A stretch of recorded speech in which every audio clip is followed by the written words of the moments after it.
Olá, tudo bem? Gente, estamos dando continuidade na leitura do livro Mulheres que Correm com os Lobos. Meu nome é Ivana Gomes e esse é o áudio de número 36.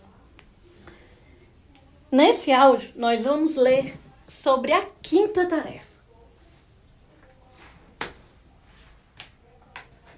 A quinta tarefa: servir um não racional. Nessa parte da história, Vasilisa pediu fogo a Baba Yaga e a Yaga concorda se Vasilisa fizer, em troca, alguns serviços domésticos para ela. As tarefas psíquicas desse período de aprendizado são as seguintes: ficar com a deusa Megera, aclimatar-se às imensas forças selvagens da psique humana, chegar a reconhecer o poder dela, o seu poder, e os poderes das purificações interiores, limpar, escolher, alimentar, criar energia e ideias, lavar as roupas da Yaga, cozinhar para ela, limpar sua casa e separar os elementos. Há não muito tempo, as mulheres se envolviam profundamente com os ritmos da vida e da morte. Elas aspiravam o cheiro acre do ferro no sangue fresco do parto. Elas também lavavam os corpos frios dos mortos. A psique da mulher moderna, especialmente daquelas provenientes de culturas industriais e tecnológicas, é muitas vezes privada dessas experiências básicas e abençoadas de natureza prática e íntima. Existe, porém, um meio para que a não iniciada participe dos aspectos sensíveis dos ciclos da vida e da morte. Baba Yaga, a mãe selvagem, é a mestra que podemos consultar nesses casos. Ela instrui o ordenamento da casa da alma. Ela infunde uma ordem alternativa no ego, uma ordem em que a magia pode acontecer, a alegria pode ser criada, o apetite permanece intacto, as tarefas são realizadas com prazer. Baba Yaga é o modelo para sermos fiéis ao self. Ela ensina tanto a morte quanto a renovação. No conto de fadas, ela ensina a Vasilisa como cuidar da casa psíquica do feminino selvagem. Lavar as roupas da Yaga é um símbolo lendário. Nos países primitivos e ainda hoje em dia, para lavar a roupa, a pessoa descia até o rio e lá fazia as abluções rituais feitas desde o princípio dos tempos para renovar o tecido. Trata-se de um belo símbolo da limpeza e da purificação de toda a imagem da psique. Na mitologia, tecido é fruto do trabalho das mães da vida, morte e vida. No Oriente, por exemplo, há as 3 parcas: Cloto, Laquesis e Atropos.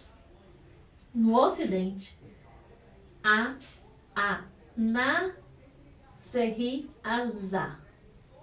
Gente, eu acho que é assim que pronuncia, várias letras assim iguais, certo? Vou até falar para vocês. É N-A apóstrolo A-S-H-J-E com acento agudo, apóstolo, I, aí um espaço, A-S-D-Z-A com acento agudo e outro A com outro acento agudo. Certo? Então, vou começar a ler essa frase. No Ocidente, há a Na-Asheze Azza, a Mulher-Aranha, que transmitiu ao povo navarro o dom da tecelagem. Essas mães da vida, morte e vida ensinam as mulheres a sensibilidade ao que deve morrer e ao que deve viver, ao que deve ser retirado com a carga e ao que deve ser aproveitado no tecido. Na história, Baba Yaga encarrega Vasilisa de lavar sua roupa para que esse tecido, esses padrões da deusa da vida, morte e vida, venham à luz, à consciência. Ao lavá-lo, ela o renova. Lavar alguma coisa é um ritual de purificação atemporal. Ele não representa apenas a purificação. Ele também significa, como batismo proveniente do latim baptiza, empapar, impregnar com uma força e um mistério luminoso. No conto, a lavagem das roupas é a primeira tarefa. Ela simboliza repor em boas condições aquilo que perdeu a forma com o desgaste. As roupas são como nós, que nos desgastamos cada vez mais, até que nossas ideias e valores ficam frouxos com o passar do tempo. A renovação, a revivificação ocorre na água, na redescoberta daquilo que realmente consideramos verdadeiro, daquilo que realmente consideramos sagrado. No simbolismo dos arquétipos, os trajes representam a persona, a primeira impressão que o público tem de nós. A persona é uma espécie de camuflagem que permite que os outros conheçam de nós apenas o que nós queremos que eles conheçam, e nada mais. No entanto, existe um significado mais antigo da persona, encontrado em todos os ritos na América Central. Um significado bem conhecido das cantadoras e cuentistas. A persona não é apenas uma máscara atrás da qual a pessoa se esconde, mas sim uma presença que encobre a personalidade rotineira. Nesse sentido, a persona ou máscara é um indicador de hierarquia, virtude, caráter e autoridade. A persona é o que significa exterior, a manifestação exterior de comando. Gosto muito dessa tarefa iniciática, na qual se exige que a mulher purifique as personas. O manto de autoridade da grande Yaga da floresta. Ao lavar as roupas da Yaga, a própria iniciada verá como são feitas as costuras da persona, que modelos os trajes seguem. Logo, ela mesma terá alguma quantidade dessas personas a serem penduradas no seu armário, em meio a outras criadas por ela durante toda a vida. É fácil imaginar que os símbolos de poder e autoridade da Yaga, suas roupas, tenham as mesmas qualidades que ela tem em termos psicológicos: a força, a resistência.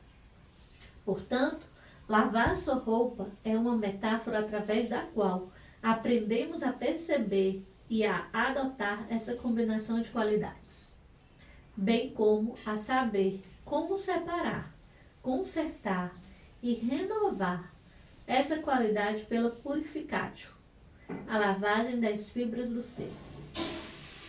A tarefa seguinte é a de varrer o casebre e o quintal. Nos contos de fadas do leste europeu, as vassouras muitas vezes são feitas de gravetos, de árvores e arbustos, e ocasionalmente das raízes de plantas rijas.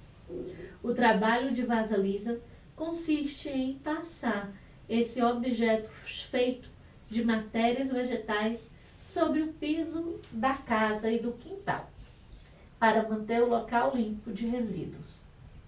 A mulher sábia mantém seu ambiente psíquico organizado.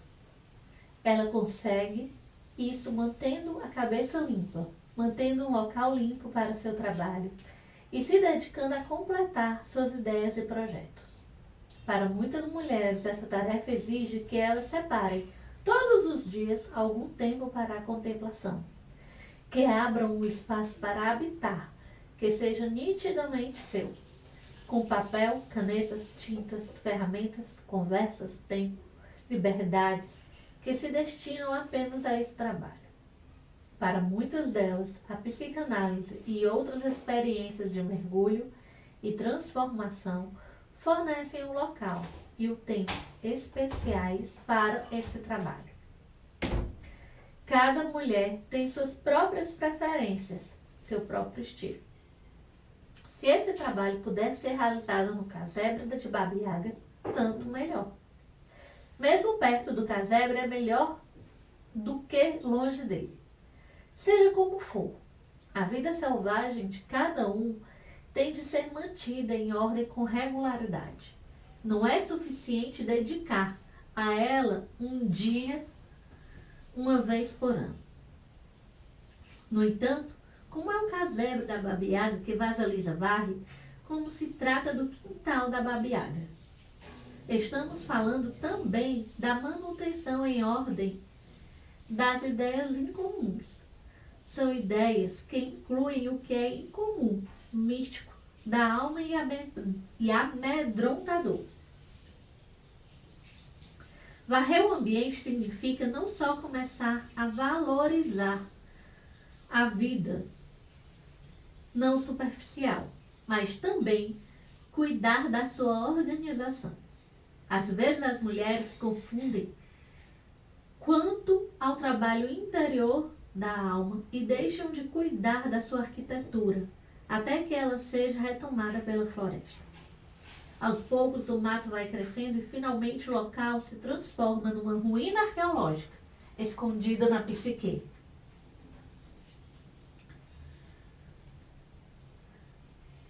A varredura cíclica evitará que isso ocorra.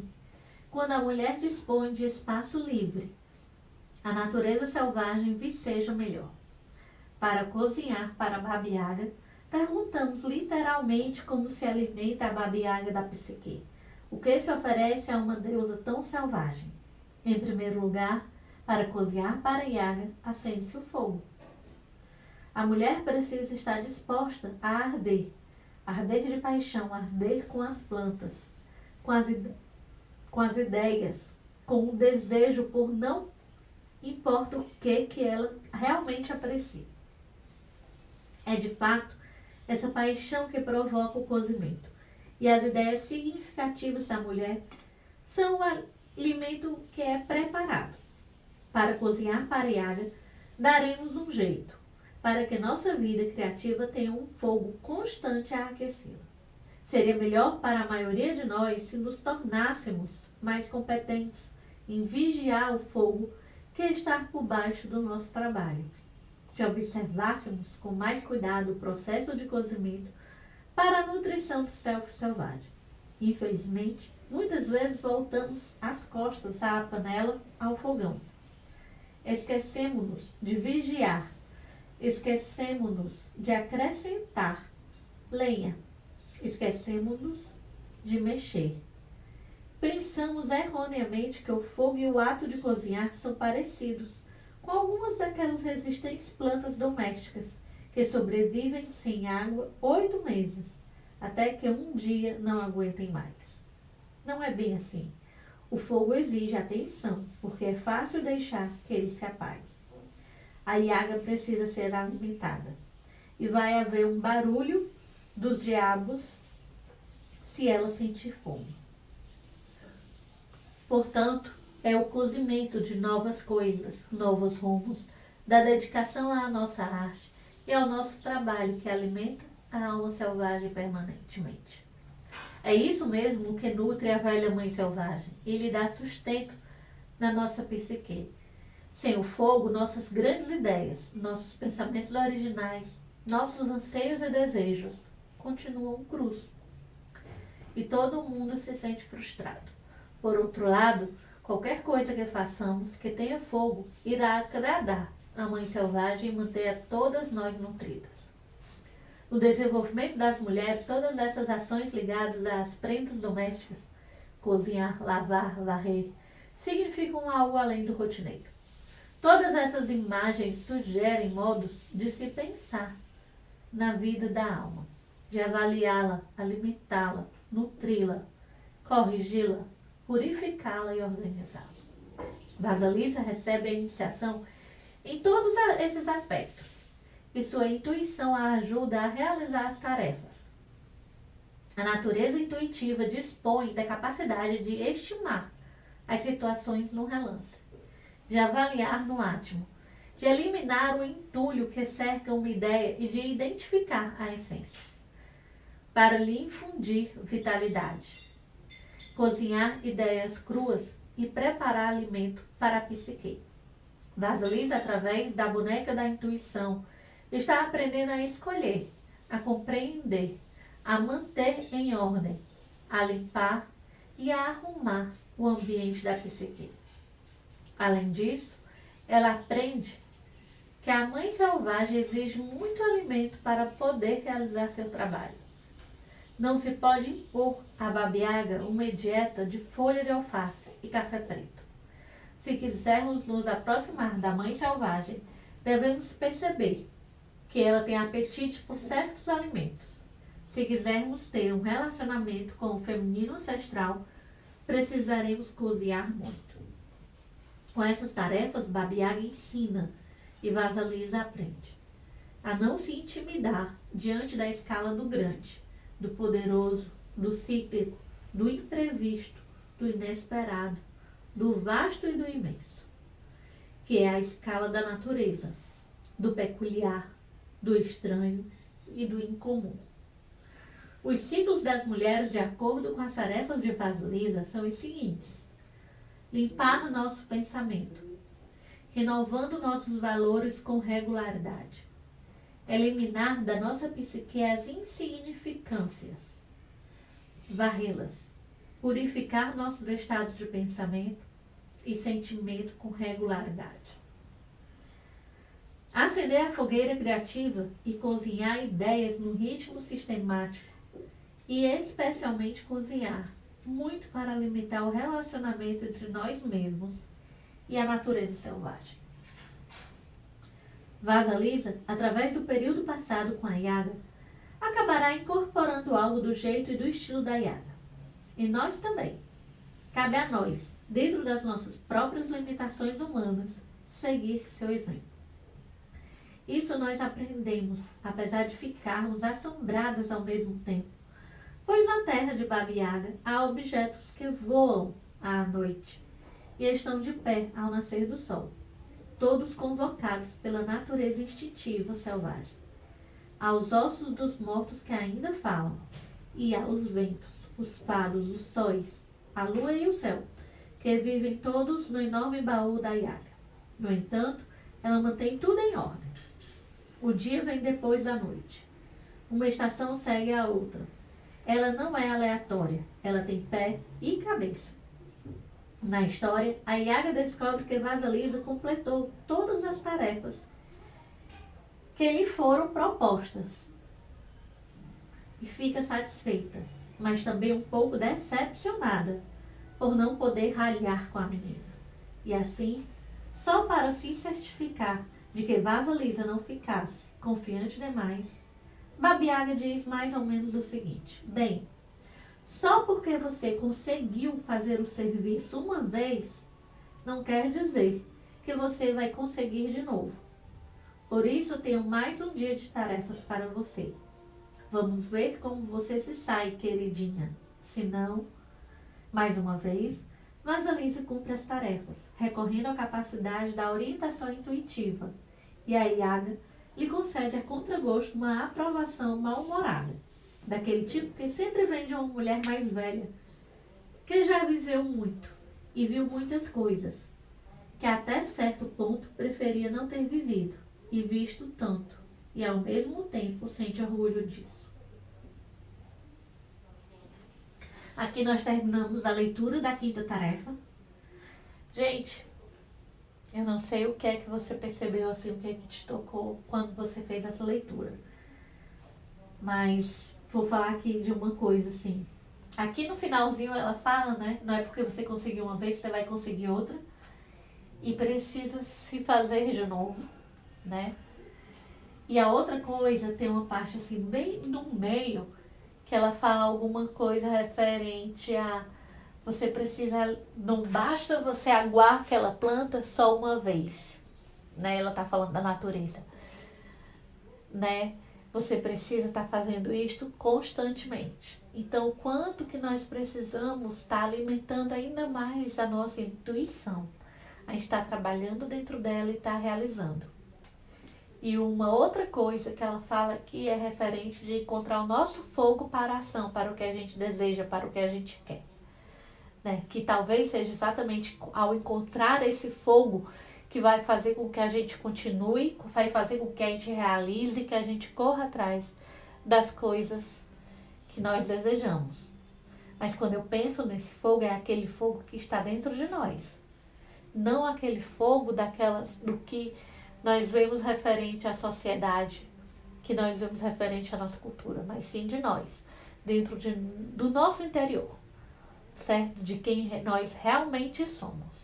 É tanto que se falou muito de sim entrar em contato consigo mesmo até se falar disso aqui, certo? Então foi isso que eu percebi. E na próxima leitura nós vamos falar sobre a sexta tarefa. Até o próximo áudio.